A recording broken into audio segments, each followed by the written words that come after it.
Vamos trabalhar os graus do adjetivo.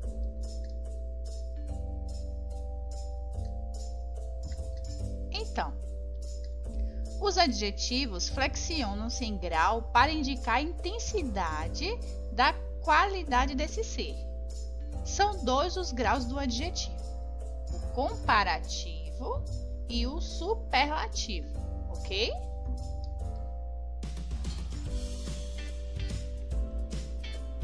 O grau comparativo, nesse grau, compara-se a mesma característica atribuída a dois ou mais seres, ou duas ou mais características atribuídas ao mesmo ser. O comparativo pode ser de igualdade, de superioridade ou de inferioridade. Observe, já está falando comparativo. Esse grau do adjetivo serve para comparar. Então, ele pode igualar, deixar ou tornar algo superior, que é o de superioridade, ou tornar ou deixar algo inferior, que é o grau de inferioridade, ok? Exemplos. Este filme é melhor do que o que assistimos na semana passada. E isso é um grau que comparativo, ele está comparando, né? Esse filme é melhor do que o que assisti na semana passada, observe. Às vezes não é necessário você ter muito conhecimento, é preciso também que você entenda o contexto. Para isso é preciso que você não se preocupe em gravar as formas, mas sim aprender a como usar esses graus de forma normal, né, no dia a dia. Então observe, como podemos identificar? Este filme é muito bom. Quando falamos assim, estamos designando o grau superlativo.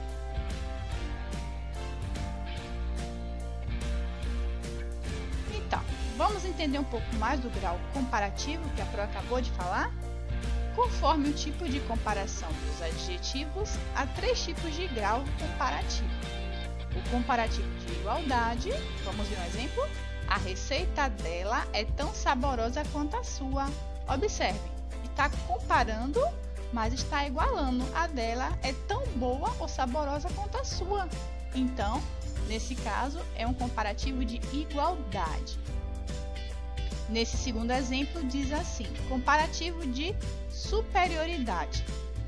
Nesse caso, a receita dela é mais saborosa do que a sua. Olha só, está dizendo que uma receita é superior à outra. Observe a frase. A receita dela é mais saborosa do que a sua, né? Nesse caso, essa comparação está ressaltando que uma é melhor do que a outra. Receita neste caso. E temos o terceiro exemplo aqui, que é o grau comparativo de inferioridade. O que é algo inferior? Observe a frase. A receita dela é menos saborosa do que a sua. Nesse caso, já está inferiorizando essa receita. Está dizendo que a dela é menos saborosa do que a sua. Observe essas duas palavrinhas. Na de superioridade, o comparativo usou a palavra mais para identificar e mostrar a diferença entre essas duas comparações. E na de inferioridade, colocamos, né, a palavrinha menos para identificar essas duas situações e querendo inferiorizar uma receita em prol da outra. A receita dela é menos saborosa do que a sua. Então, são esses três graus comparativos, de igualdade, de superioridade e de inferioridade. Então, temos também o grau superlativo, né? Que pode ser de dois tipos. O grau comparativo se apresenta de três formas e o superlativo de duas formas. Tem o superlativo relativo, que é quando o engrandecimento se refere a um conjunto. Dentre os livros de sua autoria, aquele é o mais completo, tá vendo? E o grau superlativo absoluto, quando se refere a apenas um substantivo. Aquele livro é muito complexo. Observe que nesse absoluto eu só me referi a apenas um substantivo, que é o livro. E no superlativo relativo, eu estou me referindo a um conjunto. Livros de sua autoria. Aquele é o mais complexo.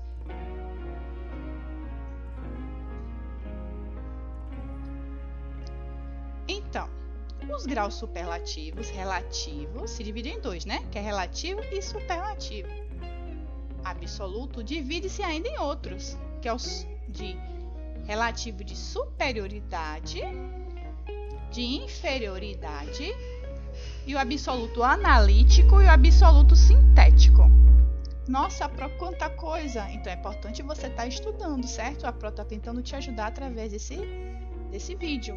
Mas observe bem os exemplos para que você possa compreender. Superlativo e relativo de superioridade. Nesse caso, já está falando, ó, de superioridade. É o mais responsável dos filhos. Observe. Está falando com relação que um é mais responsável que o outro, né? Mas nesse caso não está comparando. Observe bem essa frase. Ele não está comparando, está falando. É o mais responsável dos filhos. Superlativo e relativo de inferioridade. Eu posso dizer, ele é o menos responsável dos filhos. E o analítico, ele é muito responsável. Ele é muito legal. Ele é muito inteligente, ok? E o sintético, já quando eu aumento, né? Esse é o superlativo absoluto sintético. Esse eu acho que é o mais conhecido por vocês. Ele é responsabilíssimo. Ele é calmíssima. A menina ficou nervosíssima, ok?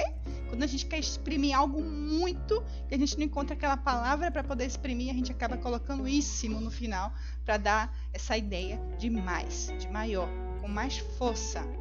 Então, esse grau chamamos de superlativo absoluto sintético.